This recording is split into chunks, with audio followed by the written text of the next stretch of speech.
Hi, I'm Emily. Life has a way of throwing unexpected challenges at us, and the recent loss of my grandmother was one that still lingers in my heart.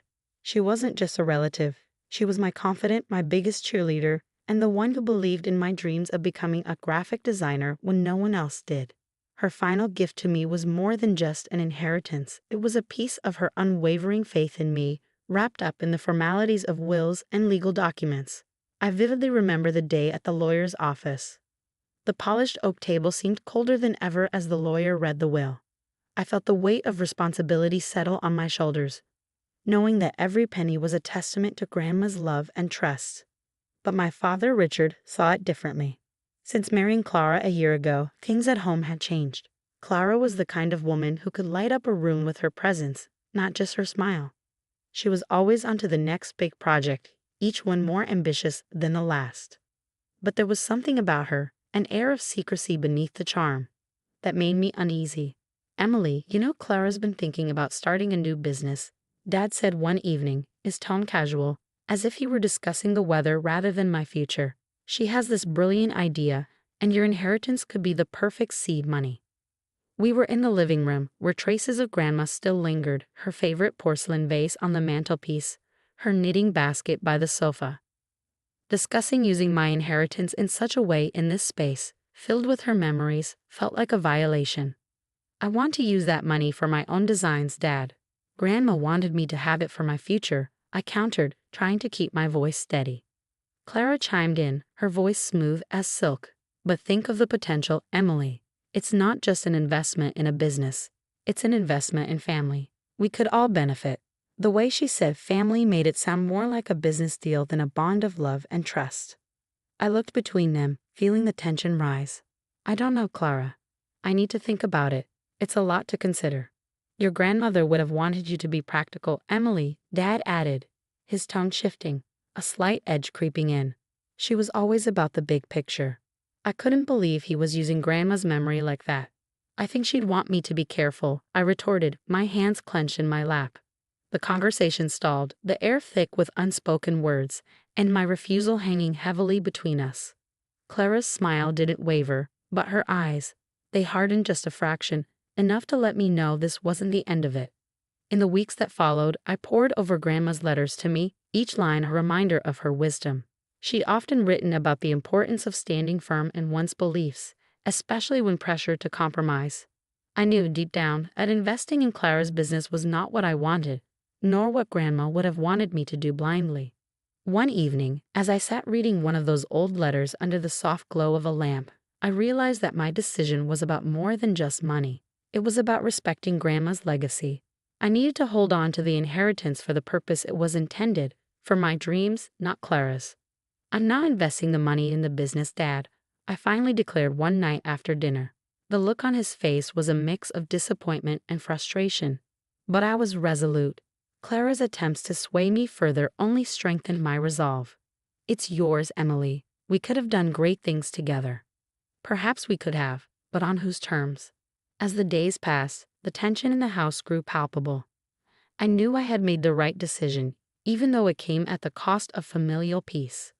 But as Grandma always said, some prices are worth paying for the sake of one's own path. "Emily, let's raise a toast to your grandmother, a remarkable woman whose legacy continues to inspire us all." Richard's voice filled the dining room, his glass raised high. The room, adorned with Grandma's favorite lilies, felt too tight, too staged. Clara stood beside him, her smile practiced, her eyes scanning the room like she was calculating her next move. "To Grandma," I echoed, lifting my glass. The clink of glasses felt hollow against the backdrop of my churning thoughts. Tonight, the sleuthing begins, where all modern investigations start, with a laptop and a strong cup of coffee. As the screen glowed in the dim light of my apartment, I typed in Clara's business name, watching as pages of polished PR spin and investor fluff filled the screen. It was all too glossy, too perfect. Jenna, my college friend turned financial analyst, plopped down beside me with her own laptop. "Something like that, can you help me look beyond the surface? There's something off about Clara's business proposals." Jenna's fingers flew over her keyboard. "Let's dive into the financials. If there's dirt, it's buried in the numbers." We split tasks, me chasing down former business associates and disgruntled partners, while Jenna scrutinized financial reports and investment returns. Hours blurred as we unearthed a troubling pattern.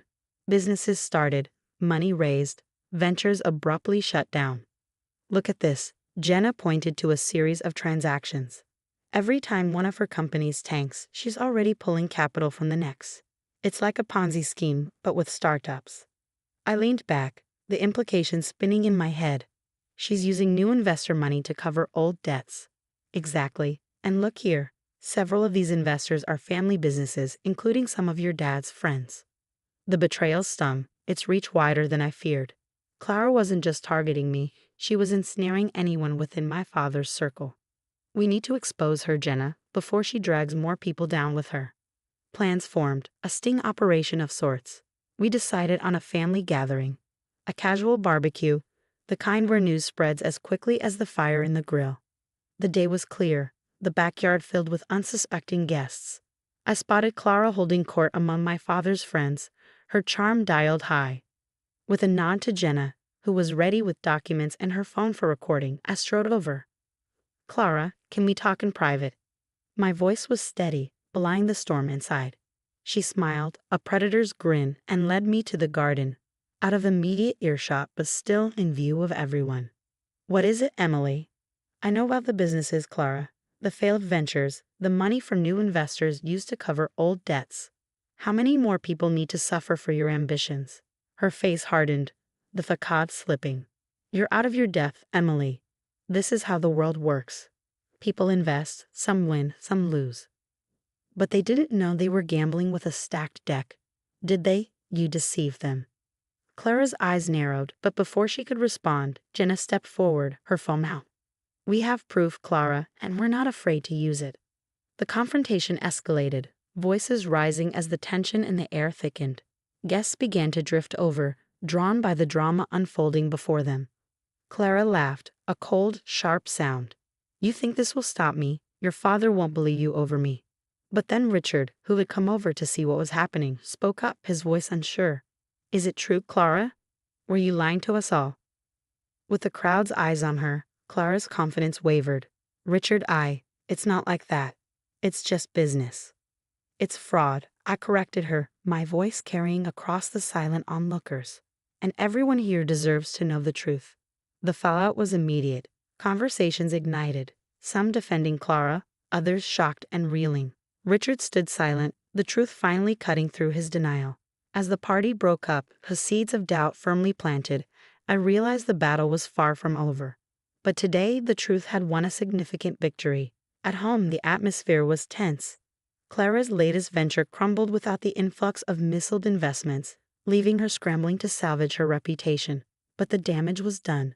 The strain on their marriage was palpable, each day widening the rift that the truth had torn open. Amid the chaos, I focused on building the future I had envisioned. One where my creativity and ethics weren't just tools for survival, but foundations for growth. Using my inheritance, I launched my own design firm, specializing in sustainable and innovative design solutions. It was a risk stepping out amid the fallout of Clara's scandal, but it was one I took with determination. The firm quickly gained traction. Projects flowed in, and clients appreciated the transparency and creativity I brought to the table. For the first time in a long while, I felt the true weight of independence, the kind that's carved out of adversity and thrives against the odds. Months passed, and as the firm celebrated its first successful year, I invited family and friends to a small gathering. It wasn't just a celebration of the firm's success, but a testament to resilience and integrity. As guests mingled in the warmly lit room of my new studio, I couldn't help but reflect on the journey. The air was filled with laughter and music, a stark contrast to the last family gathering dominated by confrontation and betrayal. Richard approached, a figure much diminished by his recent experiences. His eyes met mine, and there was a flicker of something, regret, perhaps, or a newfound understanding of the consequences of his choices. Emily, I am sorry, he started, his voice barely above a whisper. I was wrong about Clara, about everything. I nodded, acknowledging his apology, but feeling the distance that couldn't be bridged. Thanks, Dad. I hope we can move forward, maybe not as before, but forward nonetheless. Clara was notably absent, her presence replaced by murmurs of her latest predicaments, more failed ventures, more burned bridges. I felt a twinge of pity, but it was distant, overshadowed by the awareness that she had brought this upon herself. As the evening wound down, I stood by the window, looking out at the city lights. The challenges of the past months had sculpted a new version of me, one forged in the fires of betrayal and hardened in the resolve of independence. Turning back to the room filled with the evidence of my new life, I realized this wasn't just a celebration of success. It was a reaffirmation of my path, one chosen with heart and walked with courage. The story of my inheritance and Clara's deceit had begun as a family drama, but ended as a personal triumph. In the end, the legacy wasn't just in the money Grandma left me. It was in the lessons of resilience and integrity, echoing far beyond the immediate consequences of deceit. That wraps up our story. Now I have a question for all of you. If you were in Emily's shoes, would you have used your inheritance to invest in Clara's business venture to maintain peace in the family? Or would you have stood your ground as Emily did, even if it meant causing conflict? Please share your thoughts in the comments.